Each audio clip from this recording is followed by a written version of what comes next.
Ngenjabulo lenkulu ngiyajabula kukwethulela livi laNkulunkulu leli sinkwa sakho sewutawuthola emandla lamasha ekuchubeka ekukholweni nasempilweni uNkulunkulu lakulungisele yona. Kuba seRoma sahluko 8 verse 35. Pho ngubani-ke longasehlukanisa neluthando lwaKristu? Lamagama lawa nje anginika umcabango ukuthi mangabe uyati ukuthi uyathandwa ikakhulu nguJesu, kumele ujangaze njengaGoliath lobekajangaza ka-Israyeli athi ukhona yini longamehlula. Nawe jangaza kunati tintfo letititsa tekuphila kwakho letihlose kukususa eluthandweni lwaKristu. Letinto letitfunyiwe ngakucabangisa ngetigebengu, kutsi letigebengu leti tiphumile, tibukhali, tinelulaka.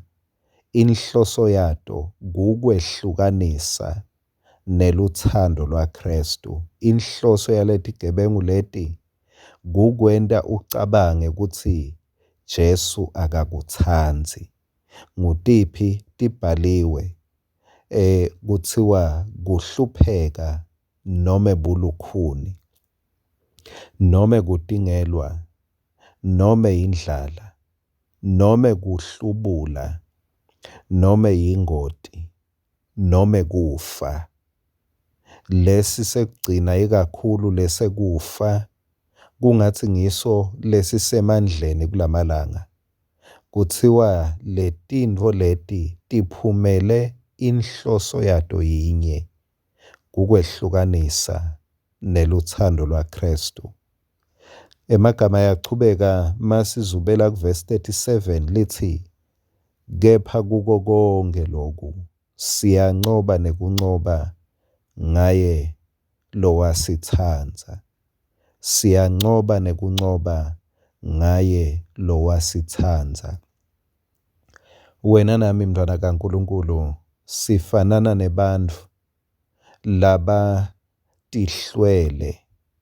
Jesu wetfu usegroundini, tsine sibalandzeli bakhe Jesu. Kuwina kwa Jesu kunati tinto nati, makawina etikwenhlupheko, awine etikwebulukhuni, awine etikwekutingelwa, awine etikwendlala nekuhlubula, awina etikwekufa.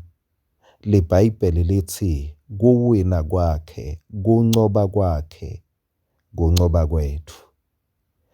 Alisasho nekuthi siyancoba ngemthandazo, alisho nekuthi siyancoba ngekunikela noma ngekuzila, lithi siyancoba ngaye lositsandzako. Ngiyajabula lamagama lathi kude lokungasehlukanisa neluthando lwaKristu. Lokhu kusho ukuthi nguKristu lona loneluthando lolukhulu towards you. Loluthando lolucithelwe kuwe, lolubheke kuwe. Akusikangako luthando lwakho lwaKristu, kepha luthando lwaKristu loluta kuwe. Ngidawuthi isandla saKristu lesikubambile, hhayi isandla sakho lesibambe Kristu. Lithi-ke livi laNkulunkulu letithunywa leti tebumnyama, lenhlupheko lekungenteka ubhekene nenhlupheko nyalo, lokutingelwa, lokuhlubula, lendlala, lengoti, lokufa, lekungazuthi kuphike kuthi shati embi kwakho. Lithi letinto leti titfunyiwe kuthi titewukwehlukanisa, titokususa esandleni saJesu lokutsandzako. Kepha-ke uNkulunkulu ukunika sibindzi, jangaza mntwana sekhaya. Lilanga ngelilanga njengaGoliath ajangaza emalanga langu-40, wena jangaza kuze kube sekufeni. ngemavi lathi kuko konke lokhu kude lokutawukwehlukanisa neluthando lwaKristu.